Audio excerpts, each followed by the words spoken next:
Okay. Welcome back to Nick Lenz's Comic Corner Classic Legends and Classics. This is episode number 1544 and Doubleshot number 1538. Yeah, this one was not exactly pre-planned, but I got done one of the trades early on today, and the one I just got done not too long ago when I was talking to a friend of mine today. So let's discuss them. First up it is from Image, The Department of Truth, Volume 1, The End of the World. This collects the first 6 issues of this series, written by James T. IV. Yes, the guy who's basically given ideas around for Batman. And this is one of 2 creative books he does. I believe he does one book for Boom Studios, and I heard he left DC to do Substack. It's kind of weird. There was a couple reasons why I picked up this trade. One, James T. IV wrote it. The other is because apparently, from what I heard, they got to make this comic book into a TV show. Yep. Now, this book is set in present day. Now, Department of Truth is basically, it's mostly kind of like a conspiracy theory series, where this guy by the name of Cole Turner is recruited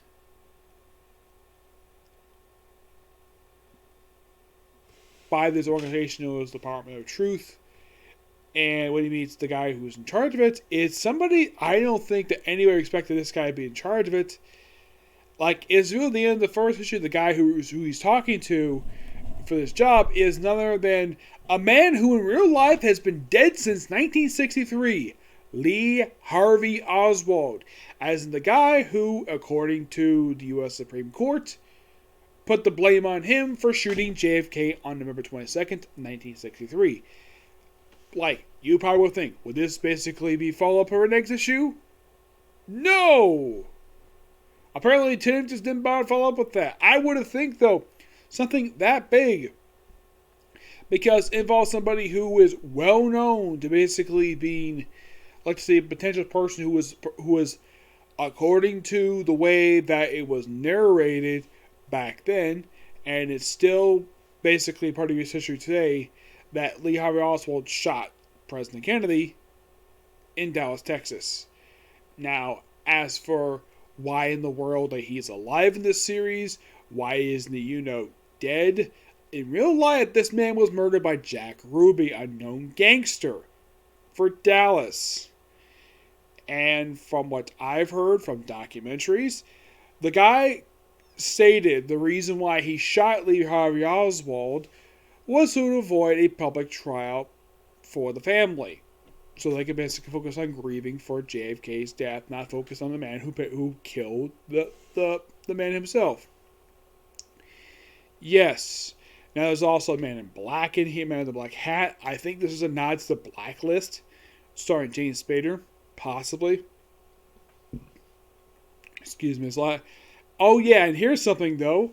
They also play on something not only the JFK stuff, but also stuff related to Barack Obama. Where, apparently, according to Department of Truth, that, yeah, he definitely was born in Kenya, not in Hawaii like he claimed to be in real life. Yeah, there were various rumors for years that this man was not an American-born citizen before he became president. And Obama, as far as I can tell, never admitted this in public. According to his birth certificate, it says, he was born in Hawaii, despite the fact a lot of people claim that he was born in Kenya. According to this, yeah, he definitely was born in Kenya. He was not an American-born citizen. As for why he was elected, they don't really say. So, it's kind of saying James Tynion is playing on real-life conspiracies in this book, saying, oh yeah, those conspiracy theories related to JFK and Barack Obama, they're in fact correct. Surprisingly, there's nothing involving the 9/11 stuff in here. Yeah, surprisingly nothing. I mean, aside from the fact that now I should point out though, yes, James T does the writing here, but the artwork in here is done by Mark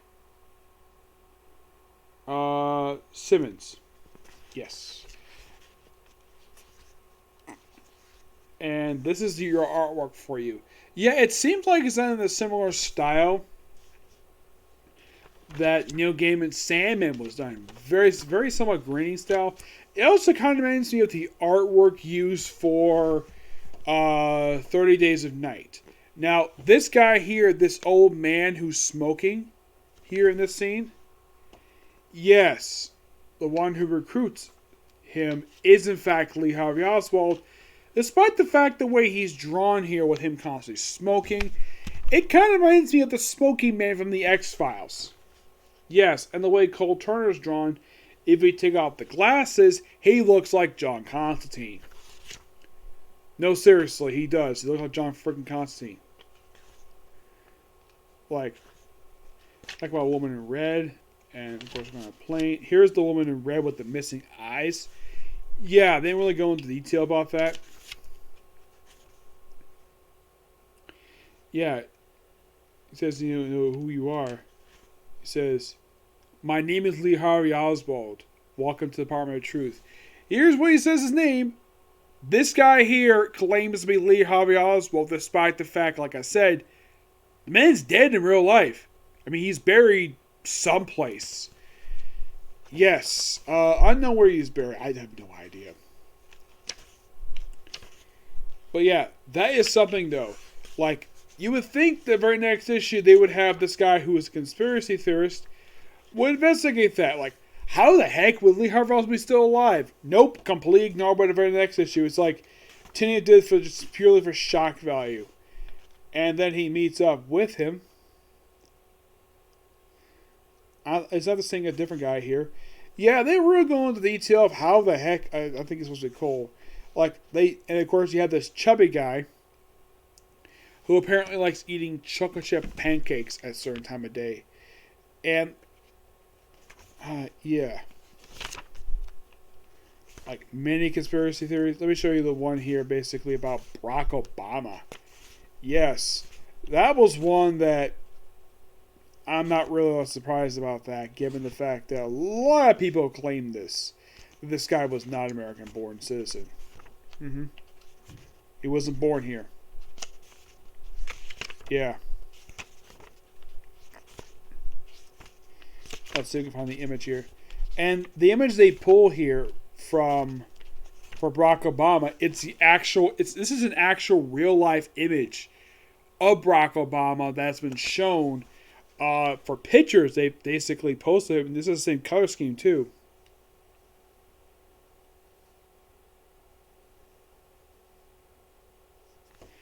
Yeah. I gotta say, this definitely was a good start to the series. I'm definitely going to pick up next trade. I give this book a 9 out of 10. Pretty good. Yep. Yeah, really good book. There's actually one other book series and image I really wanted to talk about when I get my hands on it, and that's the Black Monday Murders. This is not a similar style to that, because I like stuff like this. It's a crime thriller, and good stuff here. Alright, next up from Marvel Comics, we have the Mighty Thor, Volume 2. This collects issues 7 to 12 of the Mighty Thor and Fear Itself Thor 7.2. Yes. Now, the first issue in here is simply put the God of Fear's backstory of kind of also how Odin was basically claimed, he got his eye. Excuse me. Basically, the way Matt Fraction explains how Odin lost his eye, it actually kind of contradicts what has been established about the character over the years, including the actual mythology. Now, according to the actual mythology, the reason Odin lost his eye was because he looked into the future about Ragnarok. Here, it's basically talking to the tree Yggdrasil about his brother. That was simply the gist of it. And then, of course, you have the stuff that happened just... Now, here's the thing. That issue was a Fear Itself issue. And then, of course, we have the funeral for Thor, who died in Fear Itself. And then we have a new God of Thunder for these issues. This is Tannerus. Now, this actually is an illusion. Who is this guy really? Urk the Troll. Yep. He posed as this guy who claimed to be, and also, because of the events of Fear Itself, Odin has gone to exile, and his wife Freya, along with Thor's actual biological mother, his biological mother, Gaia, and one other person, become the All Mothers of Asgard. Yeah, basically from this point forward, pretty much up until like part way into Jason Aaron's run for Thor, I'd say they actually don't have them stop being the All Mothers per se. Just that, well, Odin comes back and then later on he hands up the position to Thor. Yep. So Thor comes back to life after being dead very briefly. Yeah, he's not dead very long. By the end of the story, he resurrects. He gets brought back to life. We also have Kid Loki appearing here. And mostly put basically Urk the Troll is defeated. And that's pretty much it. I gotta say, it's definitely a step up from the last story arc, basically, for this run. Like, okay, for this one we have, like, the Wood Eater stuff. That was a good start for the series. I like that one. The arc with the Galactic Seed stuff, that was okay at best. Plus, Silver Sun for this period here, which is quite nice. But in the case of this story as a whole, it's definitely better than the first story for this run. I give this book a 9.5 out of 10. Yeah, Matt Fraction is the artwork, the writing here. With the artwork by a couple of people in here, 3 people actually. Yeah, Paco Ferry, who does mostly issues 7 through 11. And skips issue 10 for some reason. And Felipe Lopez is issues 9 through 11, with breakdowns 12 of them by Gustavo Kamakawa and Klaus Johnson. The artist of Thor, the pencil for that was Adam Kubert. Yep. Now, this issue here is the Fear Itself issue. Mm-hmm. Yep, and we have Death of Bor, Thor's grandfather, and the father of Odin. We see the Worthy, also anyways. Yeah, but this is definitely all good stuff here. Thoroughly enjoyable, and I can't wait to get my hands on the next trade for this run. Yeah, I keep there's only 2 trades left for Matt Fraction's run.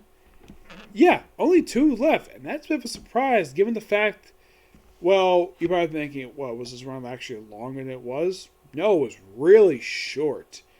You see, Matt Fraction's run only lasted for just a little over a year before he left and got replaced with Jason Aaron, who stayed in the book for 7 years. Now, once I finished up Matt Fraction's run for Thor, I would review fully since 2007. Yep. Now, I have not viewed not much of anything pre-2007. I think I've viewed a little bit of the original Thor series so far. The original Thor run. And, like, that's pretty much... I've read it all, but I haven't reviewed it yet.